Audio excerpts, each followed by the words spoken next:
whether you do or not. Exactly. Right. Exactly. That is All right. absolutely true. All right. We're here. It's 1:30. This is the Riverside County Transportation Commission, Western Riverside County Programs and Project Committee. Okay, we are officially recording. Thank you, everybody, for taking time out of your schedule to be here today. All right, for members of the public wishing to submit comment in connection with the Western Riverside County Programs and Project Committee, please in email written form. It'll be made part of the official record. In compliance with the Brown Act and Government Code, agenda materials were distributed 72 hours prior to the meeting. And so at this time, we're going to be calling this meeting to order. So could we do roll call, please? Of course. Good afternoon. District 1, District 1 here. District 5, Yes, I'm here. Corona, Present. Eastvale, Present. Hemet, Here, Parupa Valley, Here. Menifee, Menifee's here. Marina Valley, Marietta, Here. Norco, Here. Harris, Here. Wildemar. Here. Thank you. We do have a quorum. Excellent, thank you. That brings us to our Pledge of Allegiance. Mayor Zimmerman, would you be so kind as to lead us in the pledge? It would be an honor. Thank you, Mr. Chair. Ready, begin. I pledge allegiance to the flag of the United States of America and to the republic for which it stands, one nation, under God, indivisible, with liberty and justice for all. Thank you. Excellent, thank you, sir. Okay, that brings us to our public comments. Are there any public comments for items not listed on the agenda? I did not receive any written comments prior to the meeting, and I am not seeing any hands raised. So if you are joining us, if you would like to provide a public comment for an item not listed on the agenda, now is the time. There are different ways to do this. Of course, you can raise your hand via the Zoom function. And if you're calling in, you press *9. Do we see anybody? I do not. Okay. Well, with that, then we're moving on to our additions and revisions. Does anybody want to see anything moved around on the agenda? I'm seeing shaking of heads, no. Okay. That brings us to our consent calendar. All matters on the consent calendar will be approved as a single motion unless the commissioner requests a separate action on a specific item. Items pulled from the consent calendar will be placed for discussion at the end of the agenda. Does anybody want to pull anything? It's And just the the minutes. It's just the minutes. Does anybody have a question about the minutes? How about that? Move approval. Okay, we got a motion. Second. Okay, motion by Wildemar, second by Murrieta. Roll call, please. District 1, District 1, yes. District 5, Yes. Corona, Aye. Eastvale, Aye. Hemet, yes, Parupa Valley, Yes. Menifee, Yes.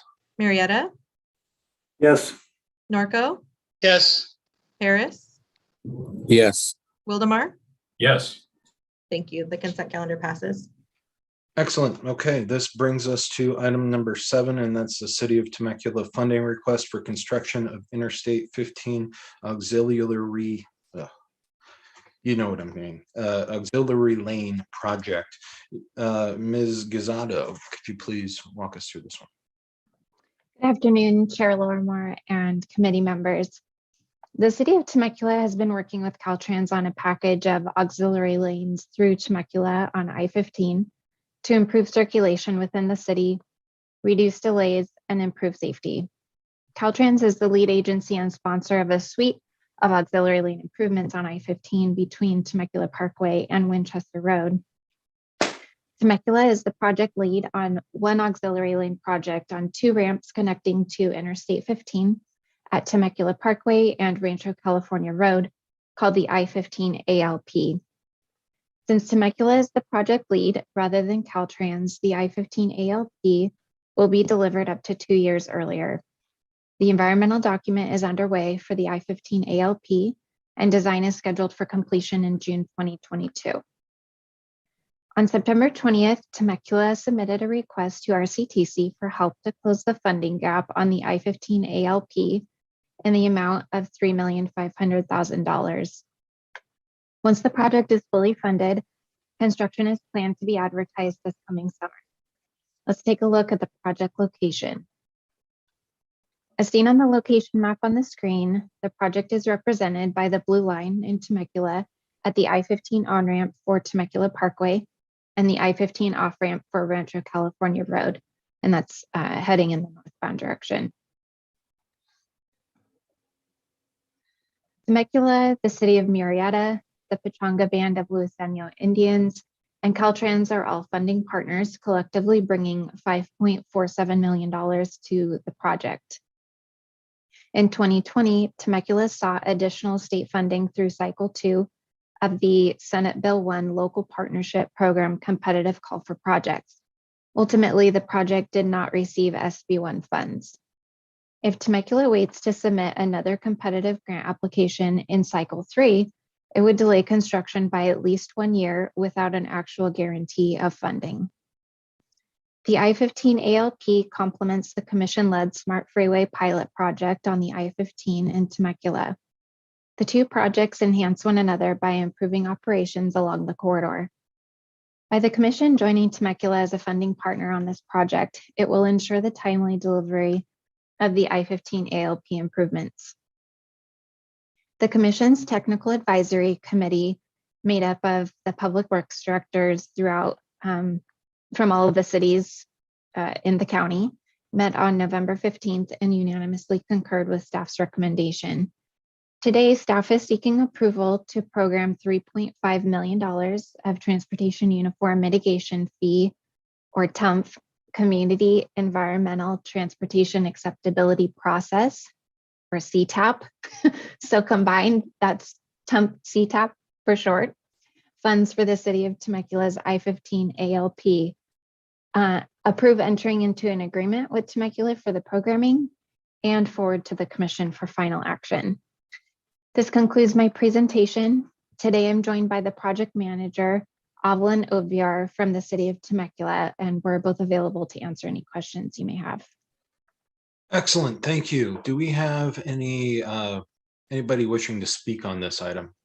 Okay, I see Commissioner Hoffman, followed by Commissioner Speak and Commissioner Zimmerman. All right, let's do it. Starting with Commissioner Hoffman, sir.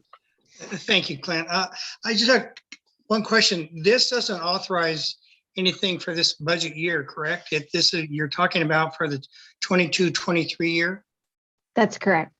Okay, so we're not spending the money right now. Just it's going to be a spot, and then it has to be approved by the full commission. Is that not correct? Yes. So with this item, we would, if the committee approves it today, we would forward to the commission for final action at the December meeting. And as included in the finance box, the reason that it doesn't really require any other action is the money won't be spent until 22-23, as you noted. So it would be, staff will include it in the 22-23 budget when we're preparing that document in spring of 2022. And then ultimately, as you are aware, that document will need to get approved by the commission as well. Okay. So, and my question to you, Ann, is, was this anticipated then for our next budget cycle? So mostly. So the reason I'm hedging here, this project has been under development for a number of years. There have been a series of meetings, and several of the commissioners here have been on the task force in that part of the county. So what we, as a staff level, always told the city of Temecula on this project was get the project underway, get it developed so it can go to construction as soon as possible, try to get as much money as you can from other people. And when you're at the point where you can't get any more money from other contributors, come to RCTC and ask for the funding. so the commission can decide whether to contribute or not. And the city has done exactly as we asked. They've progressed the project. They tried to apply for SB1 money. They weren't successful. And so here they are. We'd be the last money. And so we've been following this project closely and encouraged the city to move it as quickly as they could. Okay, then my final question, why didn't it qualify for the SB1 funds? Just curious, if you have knowledge. It did qualify. It just wasn't selected, Oh, okay. unfortunately. Yeah. Right. If I'm remembering correctly, the only project from that same, as we'd call it, pot of funding, the local partnership program competitive that did receive an award in the cycle 2 was for Eastvale, for a Limonite bridge crossing. All right, thank you very much. Thank you. Commissioner Speak. Thank you, Mr. Chair. I didn't have any questions other than to say bravo to my colleagues in the South County there. It's fantastic. I love to see this partnership of the city taking the lead and working with Caltrans and with RCTC to solve a problem. And looking forward to picking some brains over there and figuring out how I can do the same thing in Corona. So thank you very much. Awesome. Mayor Zimmerman. Thank you. My question is also regarding the SB1 funds, and can the city of Temecula continue to apply, and should they be awarded next year? If they do apply, could that be reimbursed to us, or once we give them the money, then they can't? I'm just kind of curious about if that's something they can continue to do. Yeah.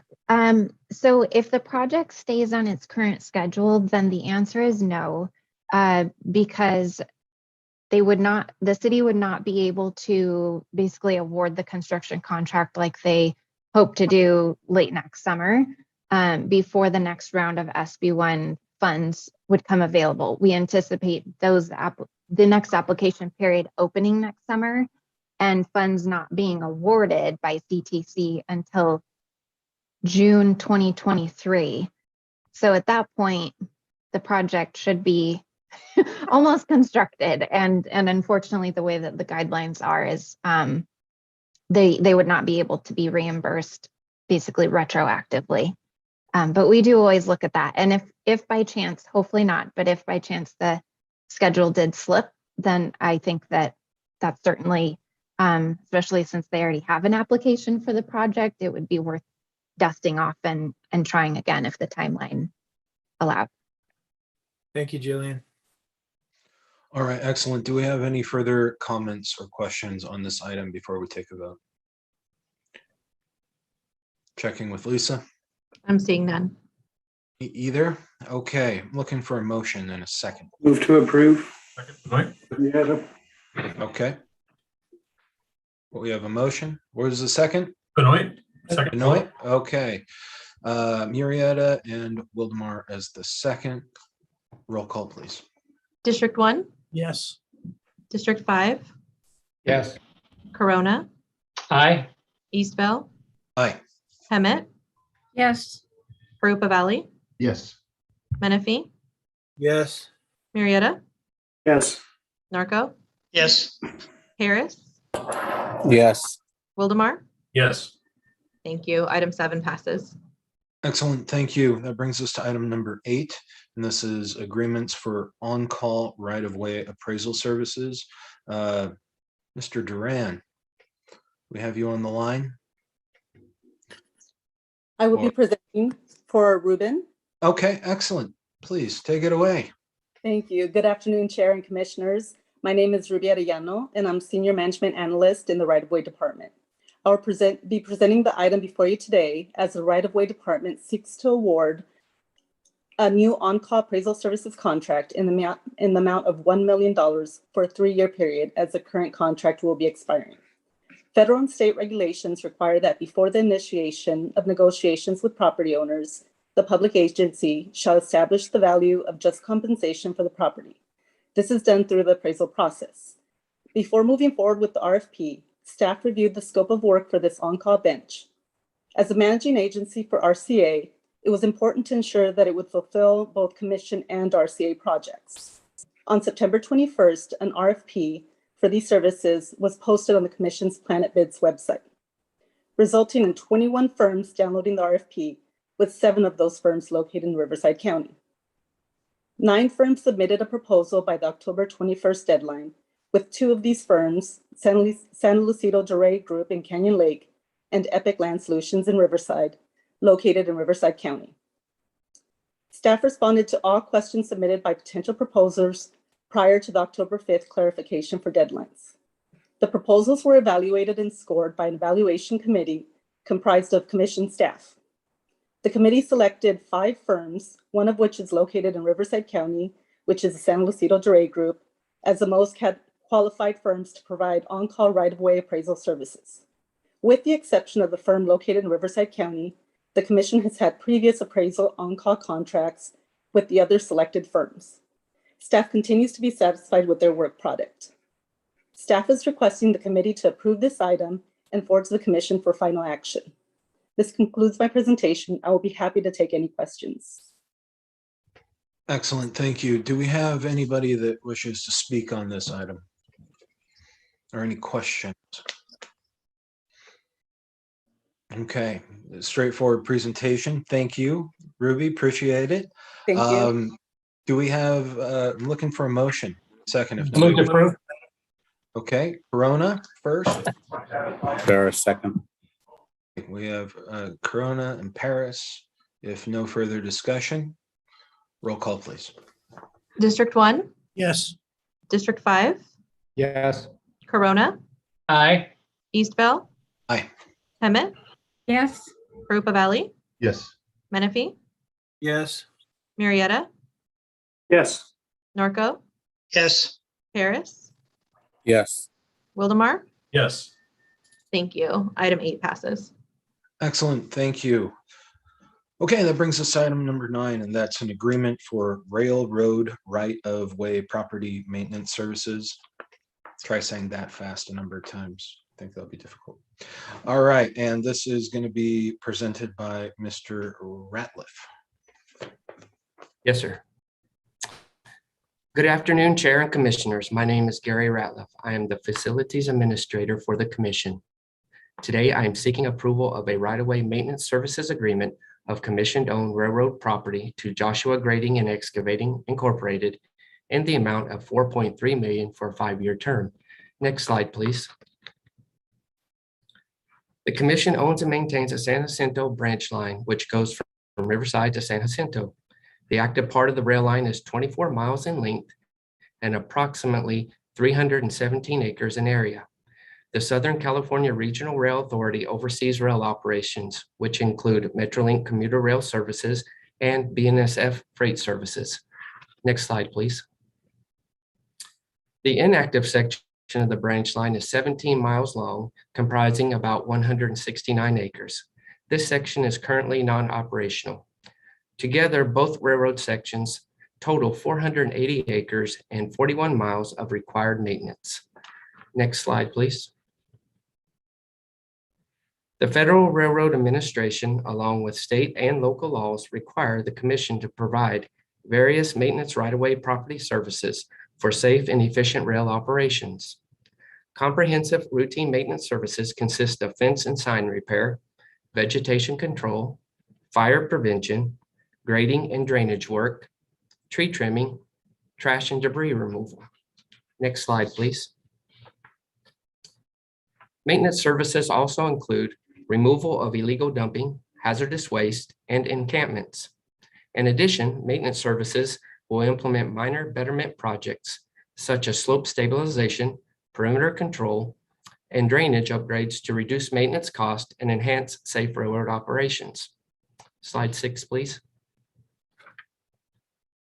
On September 10th, 2021, an RFP for these services was released and a public notice was advertised in the press enterprise. The RFP was posted on the Commission's Planet Bids website and sent out to 80 emails. 28 firms downloaded the RFP, of which 2 are in Riverside. 2 proposals were received. Slide 7, please. Of the 2 proposals received, the evaluation committee reviewed and ranked Joshua Grading the highest. Joshua Grading's proposal was the lowest bid. Staff is requesting the committee to approve this contract for $4.3 million for railroad right-of-way property maintenance services and forward the item to the commission for final action.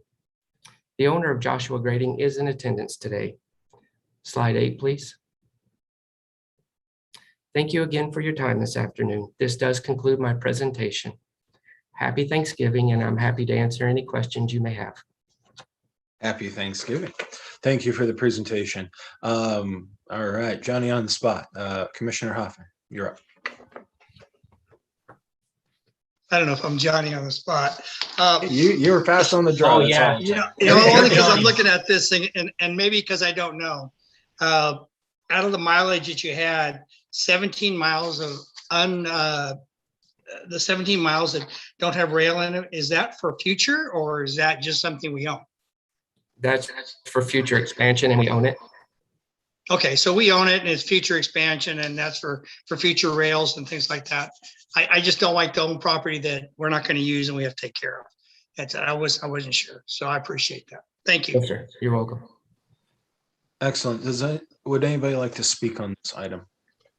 Got a quick comment, Mr. Chair. I just can't seem Yes. to figure out on this where my darn raise hand button is. So Oh, no, perfect. using my work computer today. So my question is, it's interesting to me to see the two bidders. Rail Works was one, and this grading contractor is another. And looking at the scope of what the repairs need to be, I just wanted to ask if staff feels comfortable and confident that a grading contractor can accomplish all of the items within the scope, and if they vetted that specifically. Yes, sir. We do feel confident. Actually, Joshua Grading and Excavating has the current contract, and they have been with RCTC for a number of years. And so, yes, sir, we feel confident with their ability to perform the work. All right, very good. That's all I had. Thank you. Excellent. Thank you, sir. Okay, any further discussion on this item? Yes, Mayor Zimmerman. Thank you. Just since Joshua does have the existing contract, I get asked a lot, how do people go about putting in a request when there's illegal dumping that's taking place? Part of that 17-mile unused section or I guess non-operating rail line runs through Menifee and heads towards the town of Winchester, and there's an awful lot of couches and mattresses and stuff being dumped in there. So who do we notify when there's those issues? Yes, sir. So our contractor has a schedule of every Tuesday and Friday. They review the entire area and lay out a schedule for the next week to remove such items, as well as the public can call into RCTC and ask for me or leave a message with the receptionist so that we can address any concerns they may have. All right, thank you. Appreciate the information. Yes, sir. Yeah. In addition to that, we can also, from a city staff standpoint, there are a number of jurisdictions where we establish some regular communications between city staff and our team so that they don't have, they can just call directly in and report or send an email that they found something. So we can also coordinate with city staff for any complaints they receive. All right, if there's, I want to check, Lisa, do we have anybody calling in? No? I don't see any now. Okay, all right, then I'm looking for a motion. Corona moves. Approval, since it's in my backyard too. All right, excellent. We have a motion and a second. All right, without any further discussion, roll call, please. District 1, Yes. District 5, Yes. Corona, Aye. Eastville, Aye.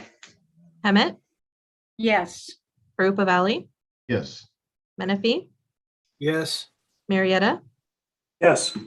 Norco, Yes. Harris, Yes. Wildemar. Yes. Thank you. Item 9 passes. Excellent, thank you. That brings us to item number 10, and that's an amendment to agreement with Steve's Towing for express lanes freeway service patrol service. Okay. Let's see here. And that's going to be Mr. Kunanen. Thank you, Please tell Mr. me, Chair. help me on the pronunciation so I get it right in the future. Kananen. Kunanen. All right. Yeah. Thank you, sir. Mr. Kunanen, take it away. Thank you, Mr. Chair. Good afternoon, Commissioners. The item before you is for an amendment with Steve's Towing, FSP tow operator servicing the express lane facilities in Riverside County. Steve's Towing was awarded a contract in 2016 through a competitive bid and started service in March 2017 with the opening of the 91 express lanes at a rate of $56.25 for one truck.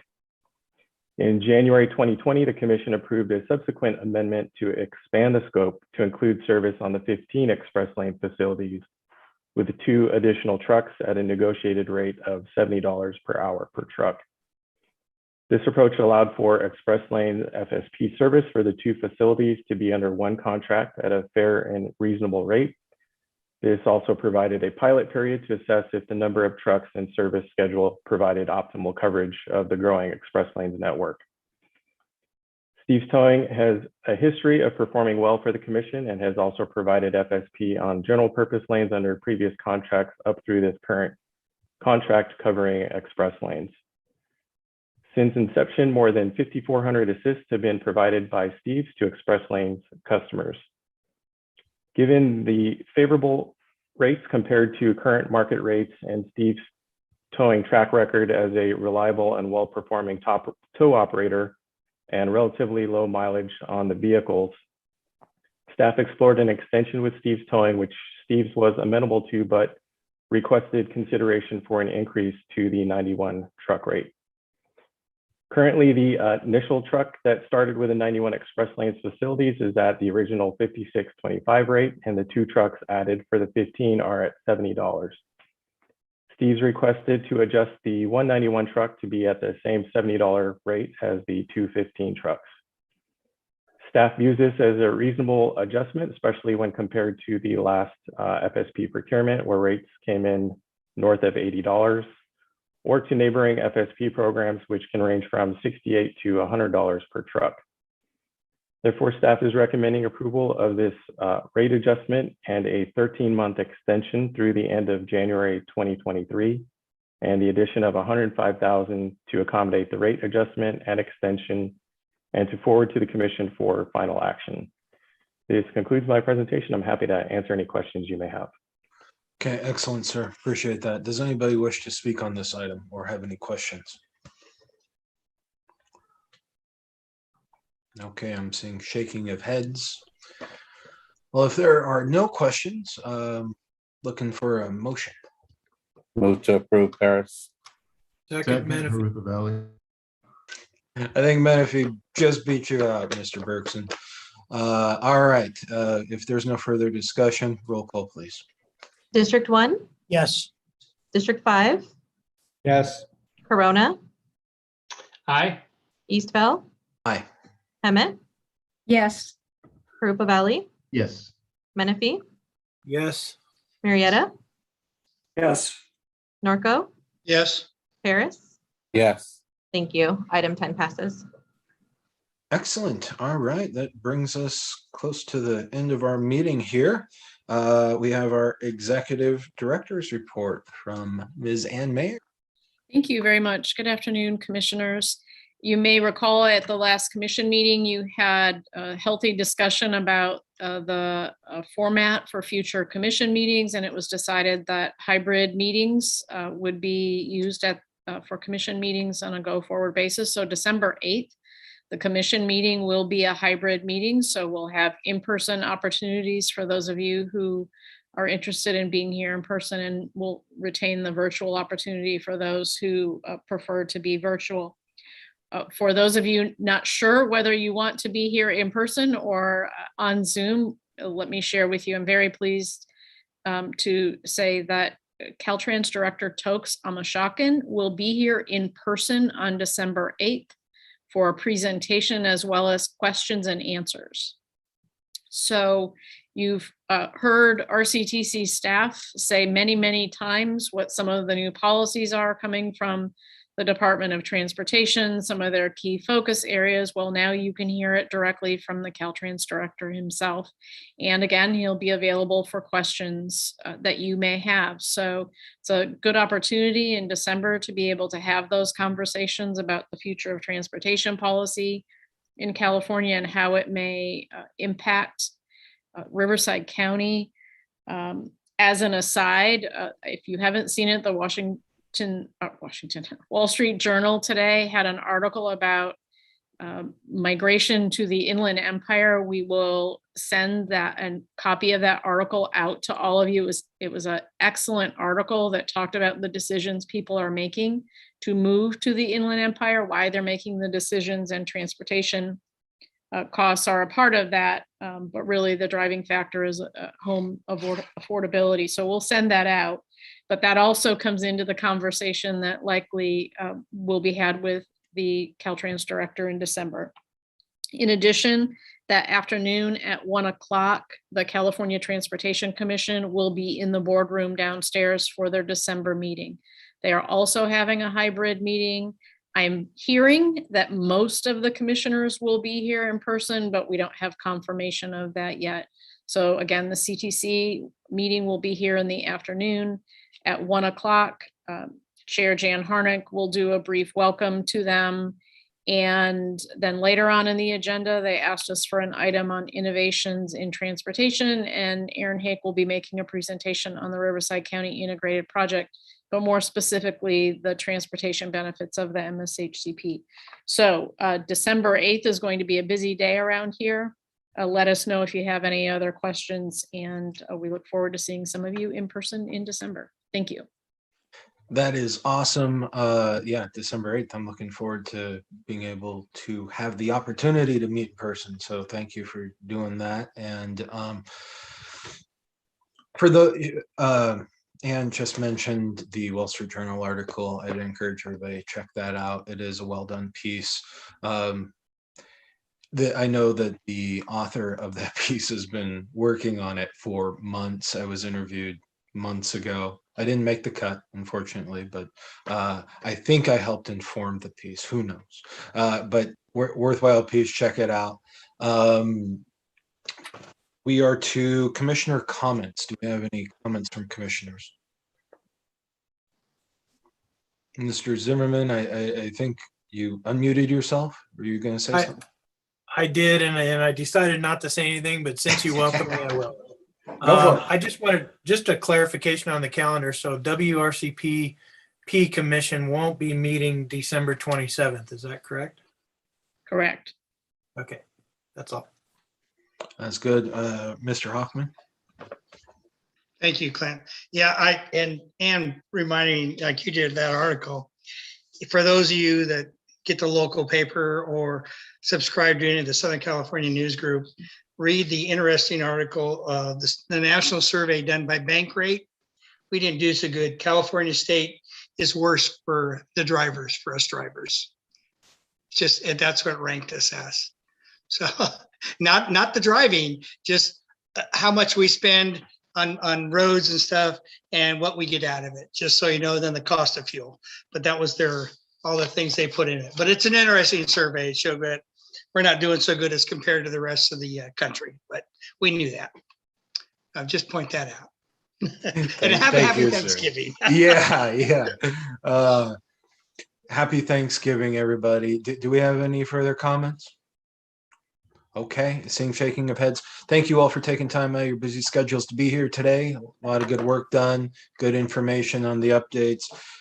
Wishing you all a very happy Thanksgiving celebration. And we've reached the adjournment of our meeting. And as was asked and answered, the next meeting of the Western Riverside County Programs and Projects Committee meeting is scheduled to be held at 1:30 p.m. Monday, January 24th at January 24th, 2022. All right, everybody. Thank you so much. Make it a great day. This meeting's adjourned. Thank you. Happy Thanksgiving.